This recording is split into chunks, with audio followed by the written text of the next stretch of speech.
Assalamualaikum warahmatullahi wabarakatuh. Salam sejahtera untuk kita semua. Selamat sore teman-teman dan abang kakak sekalian.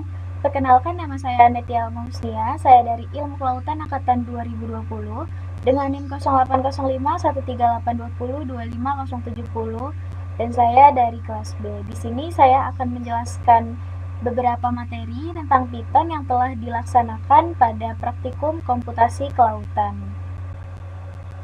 Jadi, apa yang dimaksud dengan Python itu sendiri?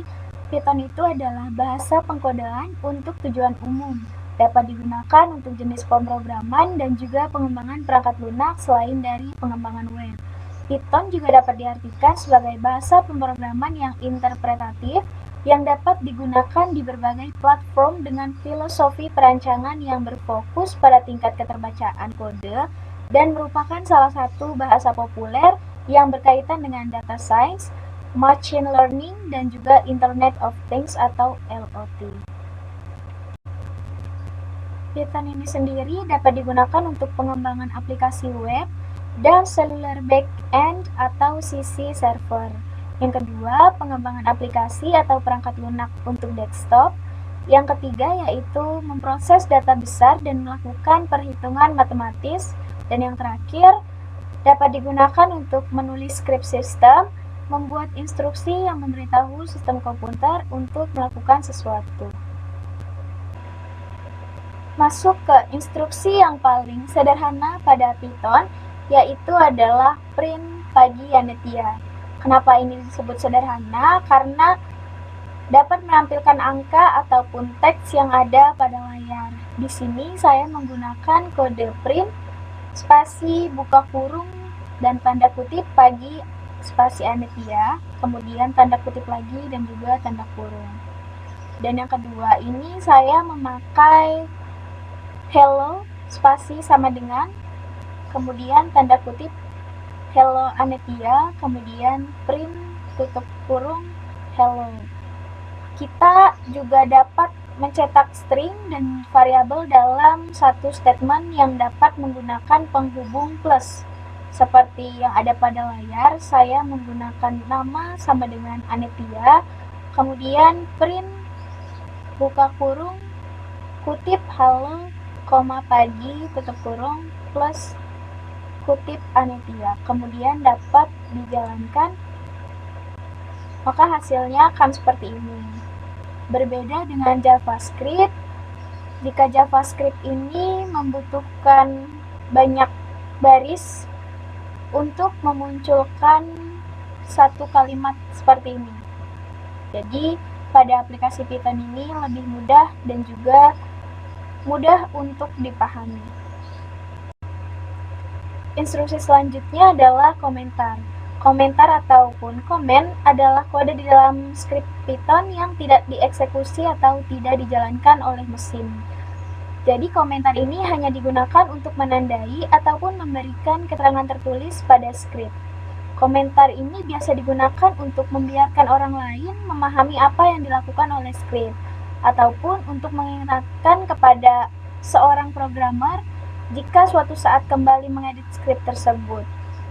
Tanda yang digunakan untuk memunculkan komentar pada Python ini adalah tanda pagar. Ini adalah contohnya, jika di enter, dia tidak akan dijalankan oleh mesin tersebut. Instruksi selanjutnya yaitu adalah indentansi. Di dalam Python ini, indentansi ataupun tulisan sedikit menjorok ke kanan sangatlah mempengaruhi hasil sebuah eksekusi. Python ini mengenali suatu blok kode berdasarkan indentansinya. Jadi indentansi dari suatu kode tersebut harus konsisten, karena apabila tidak, maka akan menimbulkan error. Seperti yang akan saya contohkan. Ini akan menghasilkan error karena adanya indentansi pada tulisan print ini. Saya akan jalankan. Hasilnya error. Berbeda apabila saya menghapus indentansi tersebut. Saya akan jalankan, maka hasilnya tidak akan error atau berhasil. Yang kedua adalah If true, saya menaruh indentansi yang sama pada keduanya dan saat dijalankan, maka hasilnya akan berhasil juga.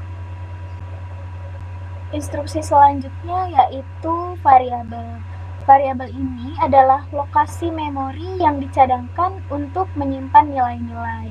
Ini berarti bahwa ketika Anda membuat sebuah variabel, Anda memesan beberapa ruang di memori Anda. Variabel ini menyimpan data yang dilakukan selama program tersebut dieksekusi, dan yang nantinya isi dari variabel tersebut dapat diubah oleh operasi-operasi tertentu pada program yang menggunakan variabel. Penulisan variabel dalam Python ini memiliki aturan tertentu. Yang pertama yaitu karakter pertama harus berupa huruf atau garis bawah atau underscore. Yang kedua, karakter selanjutnya dapat berupa huruf ataupun garis bawah atau underscore ataupun angka. Di sini saya akan mencontohkan cara membuat variabel bernama drink yang berisikan Coca-Cola.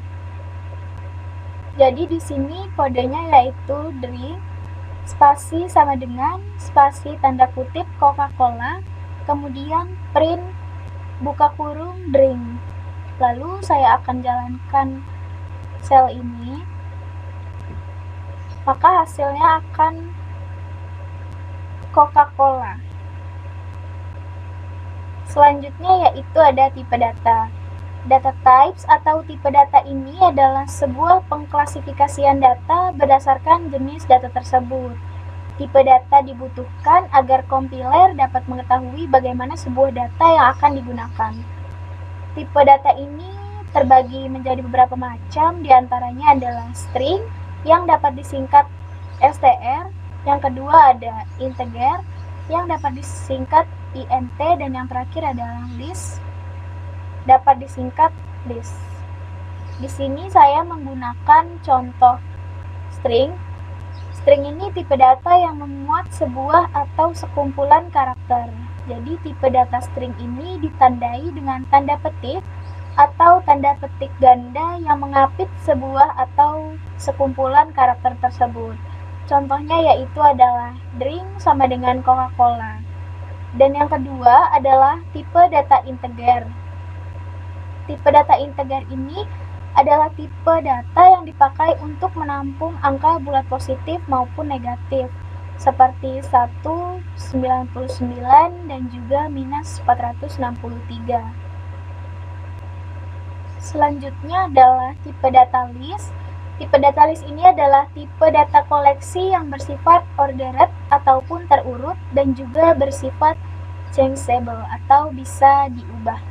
Tipe data ini bisa kita definisikan dengan tanda kurung siku di dalam Python. Saya membuat contoh list underscore drink sama dengan kita gunakan tanda kurung siku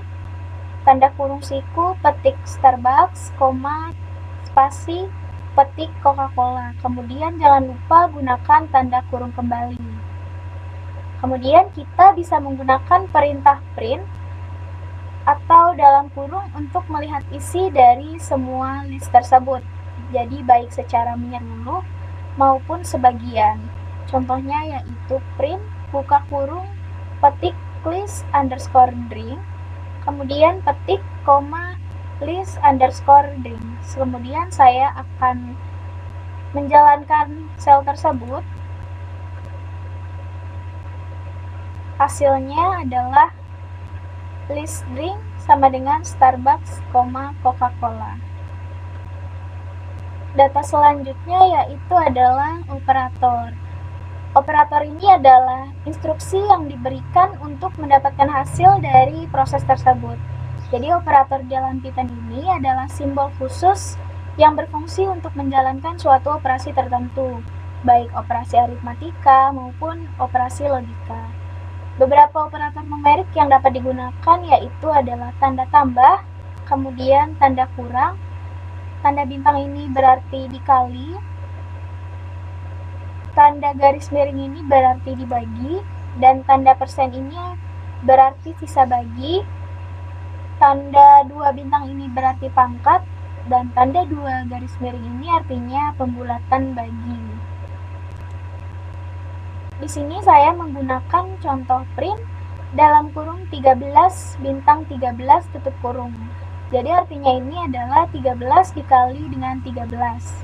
Dan yang kedua adalah saya menggunakan print dalam kurung 250 garis miring 20.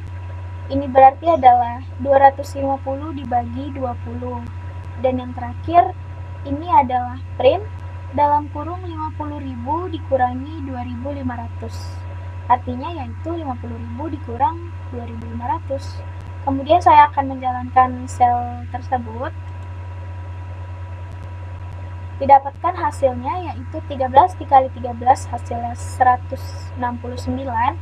Kemudian 250 dibagi 20 hasilnya adalah 12,5. Dan yang terakhir adalah 50.000 dikurang 2.500 hasilnya adalah 47.500. Sedangkan untuk string ataupun teks kita bisa menggunakan operator seperti plus, ini artinya menggabungkan string. Kemudian bintang artinya adalah pengulangan string. Tanda kurung siku ini artinya adalah mengambil suatu karakter dari string. Dan yang terakhir adalah tanda kurung siku dimasukkan titik 2 yang berarti adalah kumpulan karakter dari string tersebut. Di sini saya mengambil contoh kalimat underscore depan yaitu max dan kalimat akhir yaitu coffee.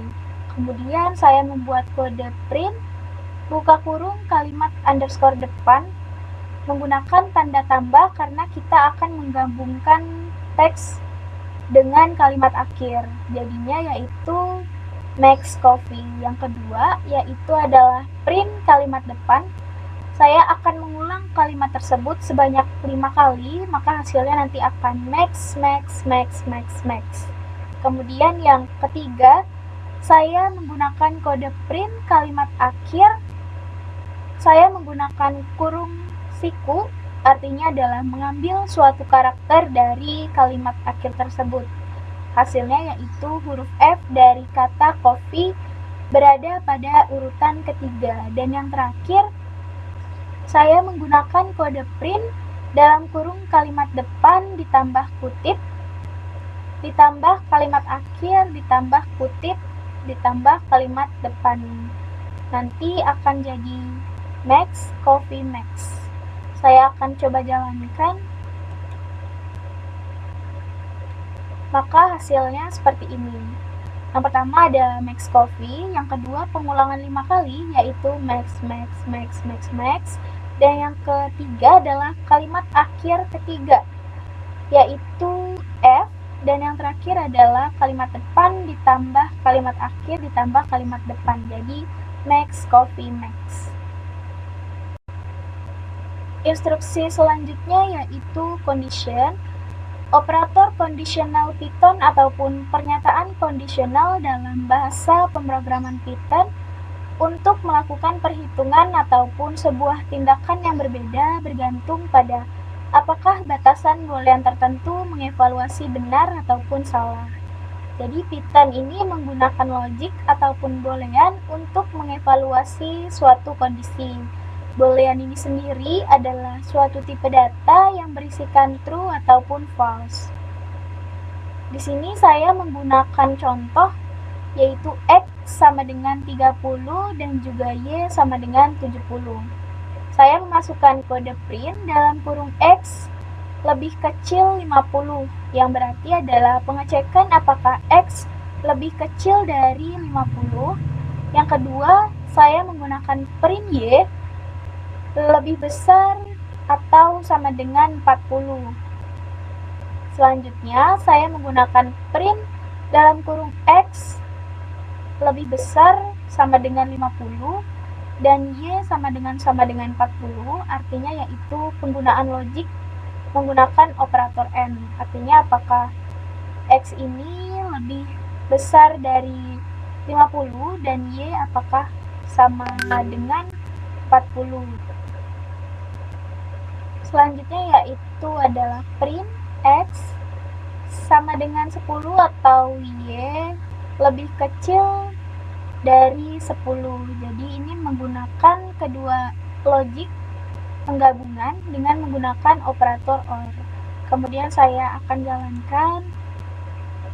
Maka yang pertama, pengecekan apakah X lebih kecil dari 50 itu adalah benar. Yang kedua adalah pengecekan apakah Y lebih besar atau sama dengan 40 itu benar.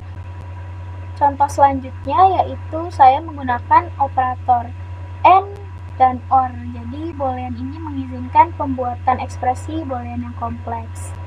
Di sini saya menggunakan contoh kodenya yaitu nama sama dengan Tony Stark, umur 19. Dan saya memasukkan kode if nama Tony Stark and umur sama dengan 19. Jangan lupa untuk menggunakan petik 2 di akhir kalimat. Kemudian saat di print, menjadi hasilnya nama Anda adalah Tony Stark dan kamu berusia 19 tahun. Dan yang kedua, saya menggunakan contoh kode if nama Tony Stark or nama Brad. Dan saya menggunakan kode print nama Anda adalah Tony Stark atau Brad. Kemudian saya akan jalankan. Didapatkan hasil yang pertama yaitu nama Anda adalah Tony Stark dan kamu berusia 19 tahun. Dan yang kedua adalah nama Anda adalah Tony Stark atau Brad. Contoh selanjutnya yaitu saya menggunakan nilai X 20 dan juga nilai Y 20. Dan saya memasukkan kode if X sama dengan Y titik 2, kemudian saya memasukkan kode print dalam kurung nilai X sama dengan Y. Dan yang kedua yaitu elif X lebih besar Y titik 2, yang berarti adalah print nilai X lebih dari Y. Dan yang terakhir adalah else, yaitu kodenya print dalam kurung nilai X kurang dari Y. Kemudian saya akan jalankan. Dan hasilnya yaitu nilai X sama dengan Y. Instruksi yang dapat saya contohkan terakhir yaitu adalah loop. Loop ataupun looping atau perulangan adalah suatu proses dalam pemrograman di mana suatu kegiatan ataupun proses yang sama diulang berkali-kali, atau bisa dibilang sebuah proses yang dieksekusi berulang kali. Contohnya yaitu prime sama dengan 2, 4, 6, 8. Di sini saya menggunakan angka genap. Kemudian saya memasukkan kode print dalam kurung primes, kurung siku 0. Yang kedua adalah print, buka kurung primes, kemudian kurung siku 1, dan selanjutnya. Kemudian saya akan jalankan. Maka hasilnya adalah 2, 4, 6, 8. Kenapa dimulai dari angka 2? Karena dalam Python ini angka yang pertama dimulai itu adalah 0. Jadi 0, 1, 2, 3. Dan print primes yang ketiga adalah angka 8. Looping itu sendiri juga dapat digunakan untuk mempermudah kita dalam melakukan proses yang sama berkali-kali. Misal saya ingin menampilkan angka 1 sampai 100, jika kita menggunakan print dalam kurung petik 1, kemudian print dalam kurung petik 2 sampai 100, tidak akan efisien sekali, sehingga membutuhkan sebuah statement untuk mengatasi masalah ini, yaitu statement looping ataupun perulangan. Loop ini memiliki dua jenis. Yang pertama itu adalah while loop, yang diartikan adalah sebuah perulangan yang digunakan di mana jika jumlah iterasinya atau jumlah pengulangannya belum diketahui, dan proses perulangan dengan while di Python akan dijalankan jika kondisi bernilai true. Dan yang kedua adalah for loop, yaitu sebuah perulangan yang digunakan jika jumlah iterasi atau banyaknya perulangan sudah diketahui. Di sini saya menggunakan contoh dari penggunaan while loop, yaitu count sama dengan 0, while dalam kurung count kurang dari 9, jangan lupa masukkan titik 2 pada akhir kalimat, kemudian print dalam kurung the count is titik 2, kemudian tanda petik sama dengan count, kemudian count sama dengan count plus 1. dan saya akan membuat print ini menjadi Halo Marvel. Kemudian saya akan jalankan. Hasilnya adalah seperti ini. Karena while count ini kurang dari 9, maka hanya sampai angka 8. Dan karena ini kita menambahkan angka 1, maka muncullah Halo Marvel di kalimat akhir tersebut. Contoh penggunaan yang terakhir adalah for loop. Pengulangan for pada Python ini memiliki kemampuan untuk mengulangi item dari urutan apapun, seperti list ataupun string. Di sini saya mencontohkan minuman sama dengan kurung siku, tanda petik 2 coffee, petik 2 kembali, koma spasi petik 2 Coca-Cola, koma spasi petik 2 tea, kemudian kurung siku. For coffee in minuman, dan kemudian saya membuat kode print, yaitu buka kurung saya suka minum, dalam kurung minuman tersebut, minuman ini, kopi, Coca-Cola, dan juga tea. Kemudian saya akan jalankan. Kemudian hasilnya akan seperti ini. Saya suka minum dalam kurung siku, kopi, Coca-Cola, tea. Baiklah, cukup sekian penjelasan saya mengenai Python. Kurang lebihnya saya mohon maaf, dan saya juga mohon maaf kepada Allah Subhanahu wa Ta'ala apabila terdapat kesalahan pada penjelasan yang telah saya sampaikan. Terima kasih telah menonton video laporan saya dari awal hingga akhir. Semoga bermanfaat. Wabillahi taufiq wal hidayah. Wassalamualaikum warahmatullahi wabarakatuh.